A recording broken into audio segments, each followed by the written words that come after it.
Hi everyone and welcome to the annual Greeno Eats 2024 Awards. Where are we today? We're at the White Cross, Richmond upon Thames. What's interesting, how many years have you been running this award?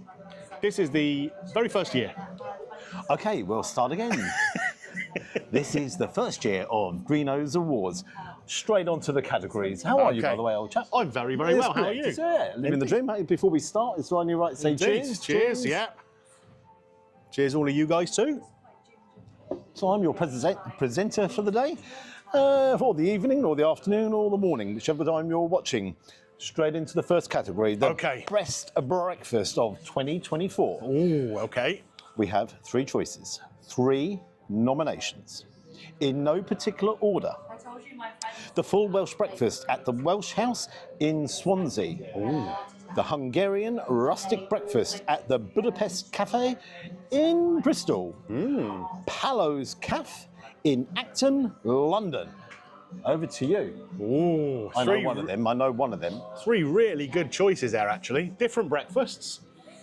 Oh, which one is going to win out of those three? Well, they're definitely different because one's Hungarian, one's Welsh, and one's in English. That's very true. That's very true. So well spotted. I think for me, my winner out of those has got to be Paolo's. Absolutely wonderful. Really, really good. Are you sure about that? Yeah, I'm sure. Because I thought it was incredibly average. Did you? That's why you gave it a 10-star, was it? So it's a fantastic breakfast. Yeah, So, all three of those really, really good, but Paolo's just edges it for me. Why though? Because the quality of the produce, the ambience, the owner's great, really nice ingredients. Oh, and I got to enjoy it with you. That's the real reason, guys. That's the real reason. But a great choice, I've got to say. I haven't tried the other two, but wow. Congratulations and well done to Paolo's Cafe. Very Nice good. choice. Category 2, the best burger of 2024. The best burger. I like a burger. This is going to be quite tough for you, I think. Right, okay. The bacon cheeseburger at Bleecker. Baker Street Burgers at Honest Burger. Ooh. Or Candy Bacon Triple Cheeseburger at Chuck and Blade. Oh, wow, that is a tough category. Three very, very good burgers. I've never tried any of these. Three very, very good burgers. God, I've got to pick one. I'm going to go with the Baker Street Burger at Honest Burger. That was exceptional. Local cheese from a little fromagerie down the road. Oh, beautiful, like a Emmental Grand Cru, I think it was in there. Really, really good. The other two, great burgers. Bleecker Burger is fantastic.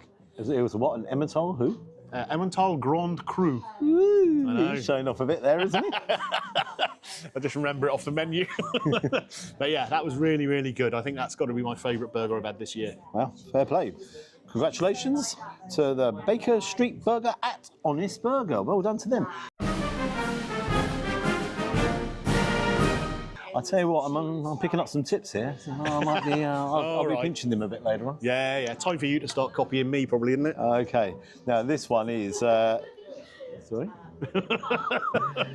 This one, I like this category. The best fish and chips of 2024. Oh, nice. Okay. The contenders are Callaway's in Dorchester, Murgatroyd's in Yedden, Leeds. Or the Rockfish in Weymouth. That's not Rockfish itself, it's the place called Rockfish. That's in right, Weymouth. yeah. That's a chain owned by Mitch Tonks, who's a bit of a celebrity chef. Oh. Really good that was, really good. Callaway's in Dorchester is a brilliant little takeaway.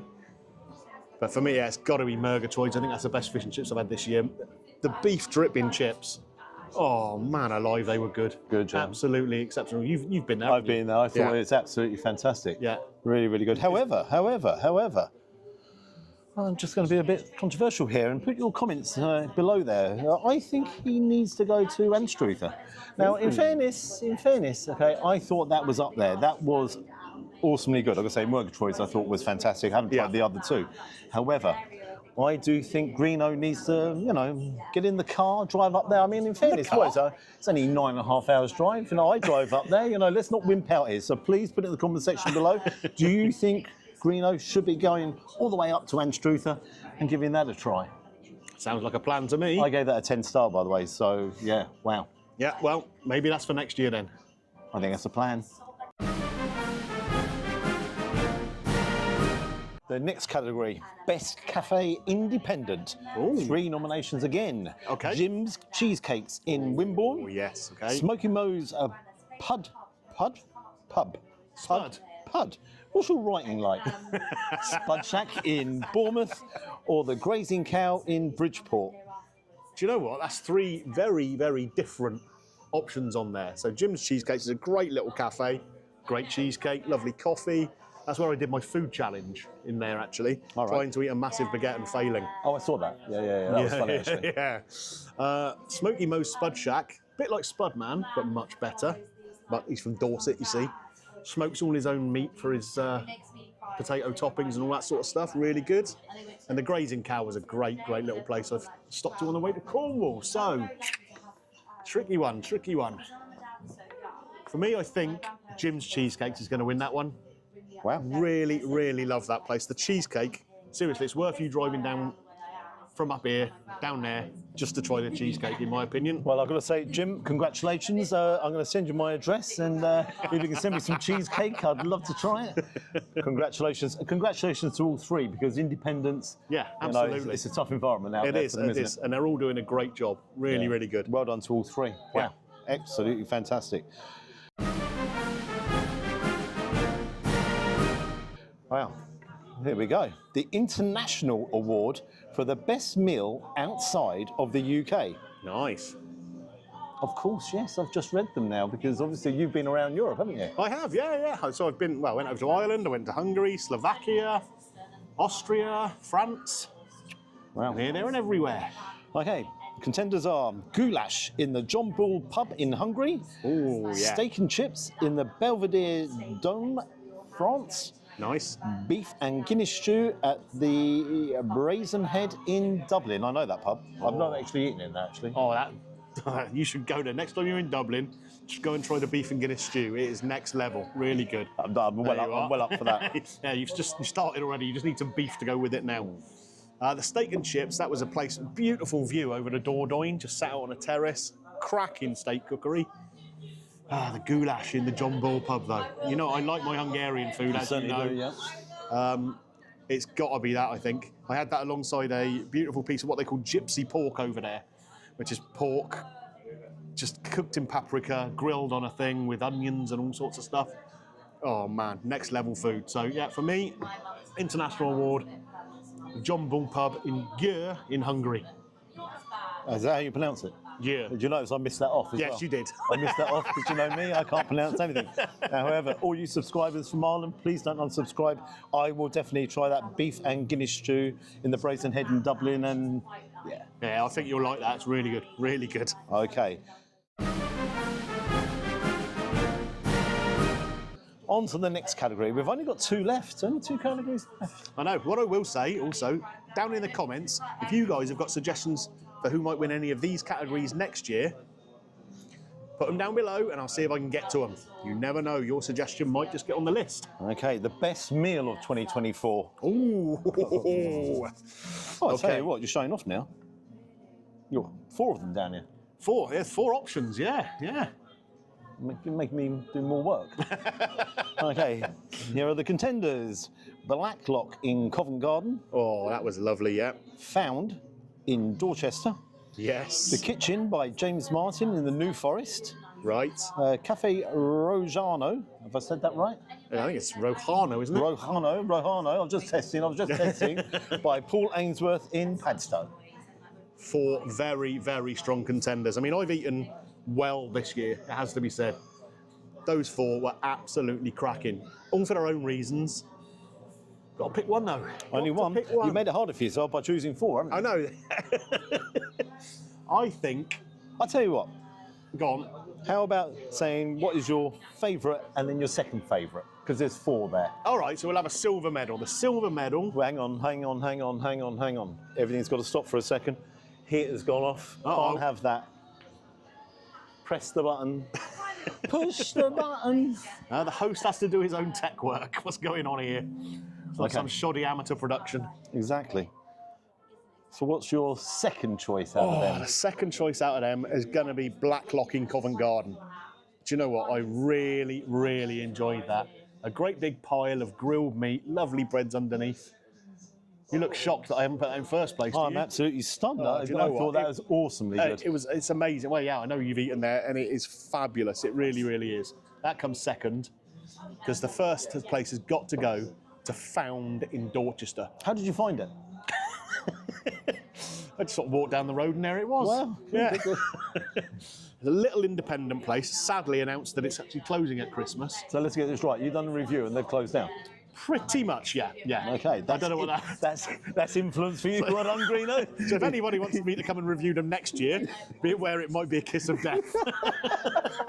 No, that's actually very sad, to be honest. It is very sad because the food there was exceptional.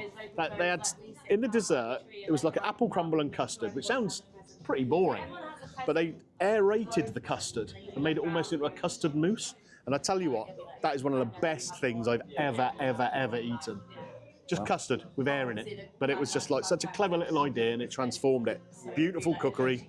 Well, I've got to tell you, anything that beats Black Book in my book has got to be really good. And to the owners who've found, I feel very sorry for them. You know, this economic climate and, you know, overheads and the costs going up. It's difficult. It is difficult. It's wrong. If you are able to get out there and support your local independents, definitely do so, because if you don't use them, you'll lose them. Unfortunately, you are completely right.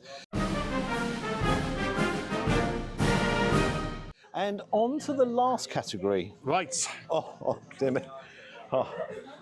I'm going to have a drink for this one. I've just read the title. Oh, dear me, dear me, dear me. The final one, this one I'm really looking forward to here. Worst restaurant of 2024. Roll a drum. You've got to get a bit excited about this. So, only 3. You've only had 3 raw bad ones. No, I narrowed it down to 3. All right, It was quite a long list. The Chameleon Tree at Longleat. Oh. Now, why was this bad? Basically it's a restaurant in the Longleat Safari Park. Obviously, children and families go in there. The tables were filthy, the cutlery was filthy, the food was horrible. Saw it, yeah. Just really, really bad. If they feed the animals like that, I'm surprised they don't rise up against the keepers. Got to keep the standards up, isn't it? Absolutely. For hygiene reasons more than anything else. Yeah, agreed. The next one.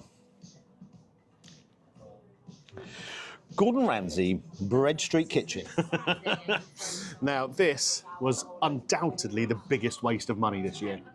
I went there, had the beef Wellington, £120, plus a 15% service charge, and it was rubbish. Absolute garbage. Poorly made, poorly cooked, no atmosphere, empty restaurant, music blaring out. It was just terrible from start to finish. I'm absolutely shocked. In fact, I'm stunned. Well, you've had so many good experiences with Gordon Ramsay, haven't you? Just well, I'm not doing the worst restaurant of 2024. And finally, Denny's American Diner in Swansea. So this was a fairly recent one. I drove all the way down there in the snow, 3.5 hours to get there. What a disaster that was. I know. Took half an hour for my meal to come, even though there were only 2 other tables in the restaurant. Half of it was cold, half of it was greasy, non-existent service, and really quite expensive for what it was. No, just terrible. I think that's pretty good of you, because I would have said half of it was greasy, half of it was cold, half of it was this, half of it was that. So which one of all the reviews you've done this year, who is going to get the worst restaurant of 2024? Well, congratulations or commiserations, I would say. Denny's in Swansea. It was an absolute disgrace. Wow. Yeah.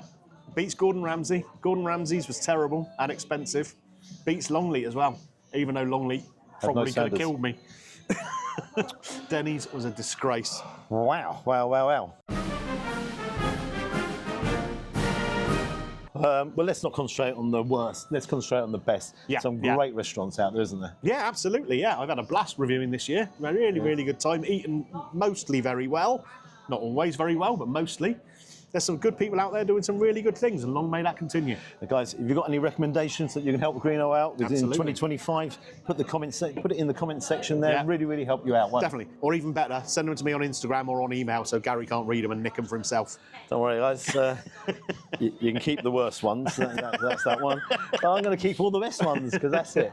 Listen, it's really brilliant seeing you yet again, my friend. Yeah, and really appreciate you coming in and hosting the awards for me. No problem. Very kind of you. But in fairness, you actually cheated me a little bit here because you turned around and said, Gary, come and do this for me and I'll buy you a few pints. Yeah, great. Got here and you turned and said, okay, I'll have a pint of best bidder and what have you. So, yeah. So the one thing I will say about the White Cross, it's it gets flooded an awful lot, and in fairness, they put the prices up just to justify that. Is that right? Yeah, it's not cheap. Okay, well, I'll buy you a pint in a minute. There's about to be a Weatherspoons down the road or something in there. Nice.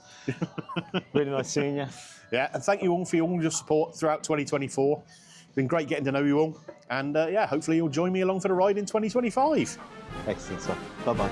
Bye for now.